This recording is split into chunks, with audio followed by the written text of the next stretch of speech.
Get to our next topic. It's brought to us by a new sponsor, guys. Rippling is now a proud sponsor of the Ultimate Cleveland Sports Show. If you're a business owner, here's the truth. SaaS promised to make work easier, but now the average company is buried by hundreds of apps that slow down your teams, and they simply don't work together. That's not SaaS, that's SAD.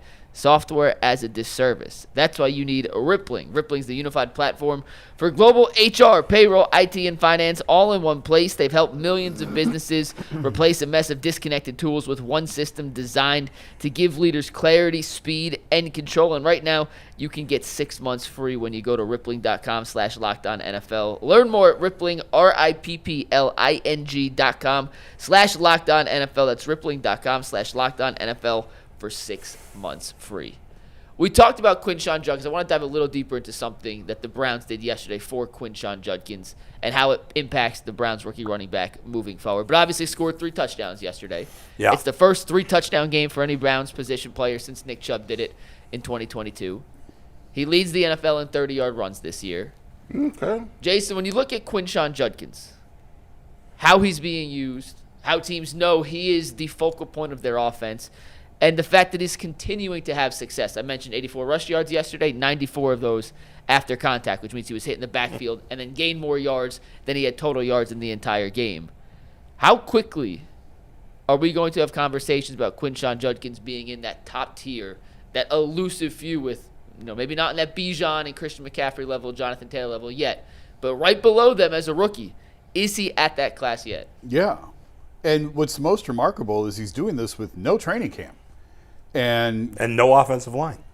Well, I think they're better run blockers through the middle. The outside is atrocious. He's getting hit in the back. And there were times yesterday. Yeah, I know. He got hit because as he was getting the ball. Part of that is because there's no threat to the pass game, so teams are going to load up. Like, it doesn't matter how good your offensive line is, you're going to get overwhelmed when you have no threat of the pass.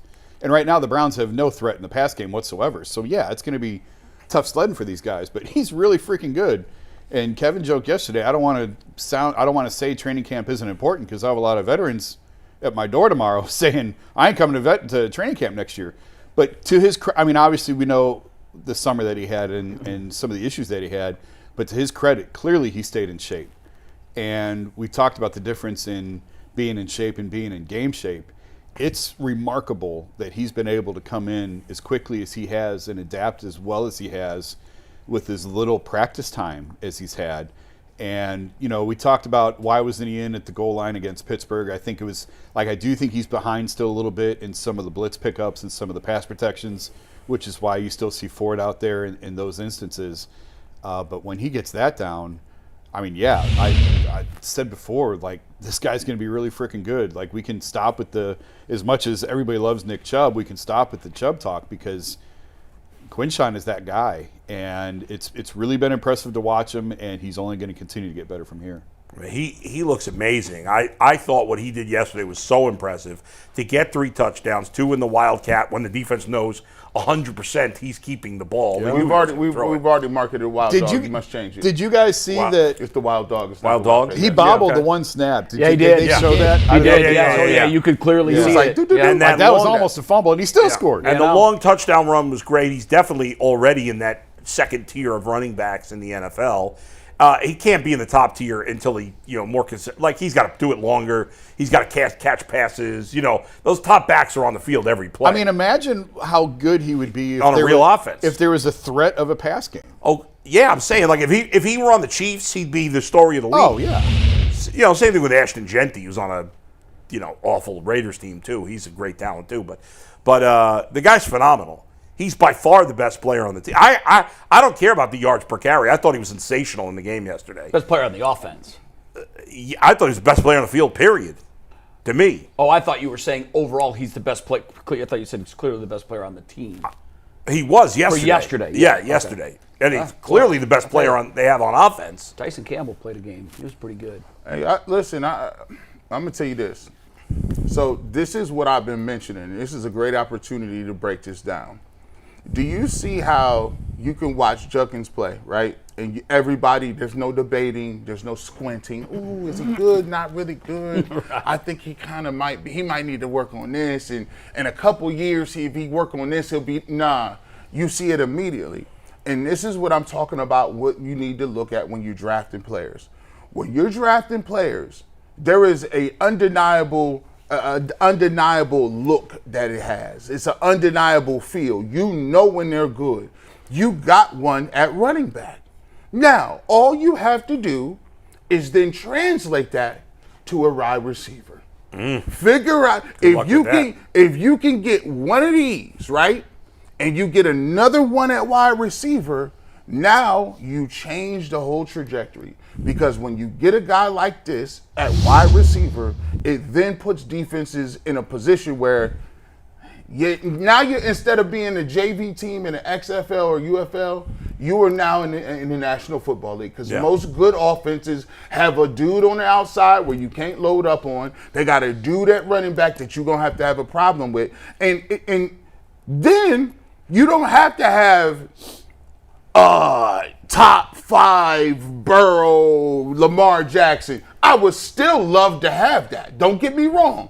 I'm Project Stockpile. I'll take all 3 levels. That's how I can guarantee that I could be in the mix. But Judkins is a dude. And by the way, the rest of the season, Kevin Stefanski, learn from what Nick Chubb did. You know why? You can't control when injuries happen. You can't save nobody's career. I'm about to wear Quinshon Judkins out. Use him. He about to listen. Well, he had 20 carries in the first half. We're gonna run that back again next week. He's or gonna 18, be hitting. whatever. He gonna have 24. If it take 24, 26, I'm counting by twos. It don't matter. I'm smacking him. Everybody over the head with 10. You know if you look at that. Look. He's got more than everybody else put together. 73. Stop. He's got 3 times what everybody else has. Yeah. He's 25, 26 carries, and if it takes you doing that 4 times on the goal line, I completely endorse it. I guess it wasn't that bold a prediction saying that Judkins was going to lead the team in rushing. No, we didn't know he was just going to be back so quick at the time. But by the way, this week's bold prediction, I said both running backs would have more yards than the quarterbacks. You did. I wasn't right, but it was actually pretty close. I was thinking about that in the fourth It was quarter. close. Bull, I understand your apprehension to putting him into a tier 1 right now.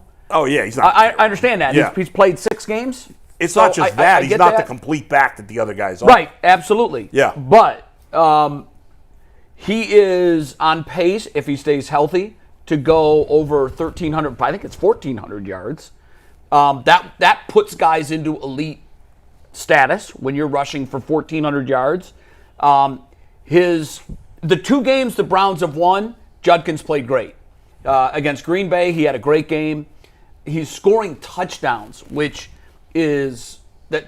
I know that's the object of the game, but we didn't have a touchdown scorer on our team anywhere. I mean, which always baffled me. Like, how do you win football games when you don't have a guy you don't win? But this guy has the nose for the goal line. He's going to be great in short yardage situations. That's why, again, going back to Pittsburgh, I know we beat that point like a drum, but like that he's not in the game when you've got it 1st and goal on the 3. I'll never understand or be able to listen to an explanation as to why he didn't. Because they were never going to run it. I'm not agreeing with it. I disagree with it, but that's why I wasn't in the game. And that's the problem. Yeah, I agree. The fact that they're not going to run it. Where was the wild dog against Pittsburgh? Where was it? Where was the wild dog? I'm advocating the wild dog 3 times a game, Bull. Yeah, I'd like to see it a lot. He said they put it in. He said him and Tommy Rees put it in Thursday. That late. Because of the forecast. Nah, good job. Wow, they stumbled upon this. So because of the rain, and by the way, it wasn't as I don't think not nearly as bad as what was predicted. No, but I mean, it was rainy. It wasn't great, but it wasn't. I thought our field, and Aditi made this point. I think it was Aditi that talked about the 7 stud cleats. I thought the field held up pretty well. It did. By the way, when you compare to what was going on last weekend, that was a travesty. It was terrible. Yeah. Did you, McDaniel sounded like he. I know he kind of always sounds like that, but he sounded like he was high when he talked to her. I mean, he was. He probably was. Oh, going into the half? Yeah, he was. I thought he sounded high. I mean, he knew it was coming. Like that was the game for him. It was done. He's done. Yeah. I don't care if he didn't gonna get fired after that game. He was looking around like, yeah, I'm trying to figure out where I need to go on Zillow to find me. I wonder if they're not firing him because it's like, no. We're not taking the easy way out. You suffer. If we got to go through this, I you love gotta that. go through this. No, right. Now you're gonna coach your way out of this. We're paying you. Yeah, go ahead. You're going to earn it. You're going to work. Yeah. Yeah. So I do think that Judkins has all of the tools to, within 2 or 3 years, be looked at as one of those guys that you're taking with your first pick in the fantasy draft. That's how highly I think. Right. of this He's guy. not there yet, but Not there yet, but he will be. But I think he could be there by You look next year. surprised by that. No, I'm just sitting. Well, there. he's got to have this. He's got to catch more He's passes. got to add Correct. right. If you're talking about fantasy, 100%. But Bull, I think that's something that you add in. I don't think that's like a skill set that he can't I learn. don't know. Jameer Gibbs did it right away. Yeah. I don't care about fantasy. He has to learn pass protection. Yeah, No, that's the big step one. From an To me, NFL. he can't Blitz be off the pickup. field. He has on to third become down. a more complete back. Blitz but pick up and pass, which by the looks way, phenomenal. he probably would have had he been here for training camp. It would have helped him, yeah. But since he missed all of that, like it is what it is for this year. Yeah. Like, Hey. he's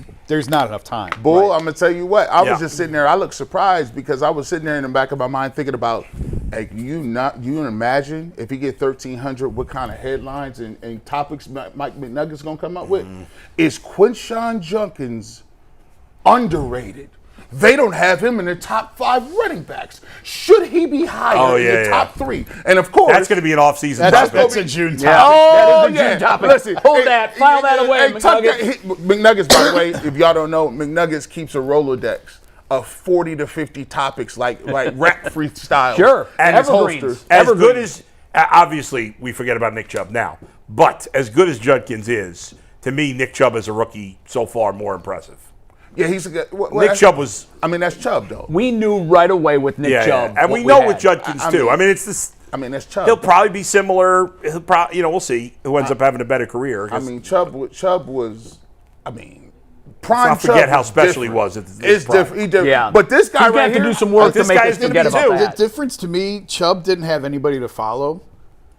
You know, like who was the big back here before Chubb?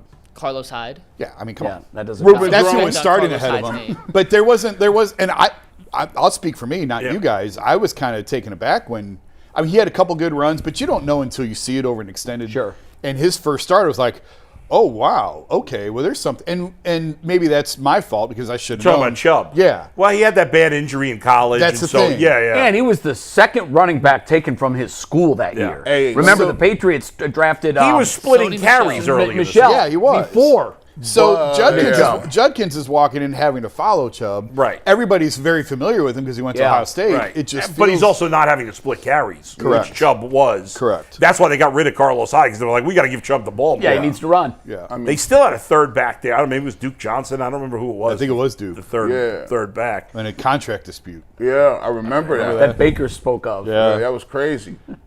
He learned a lesson: keep other man's money issues out of your mouth.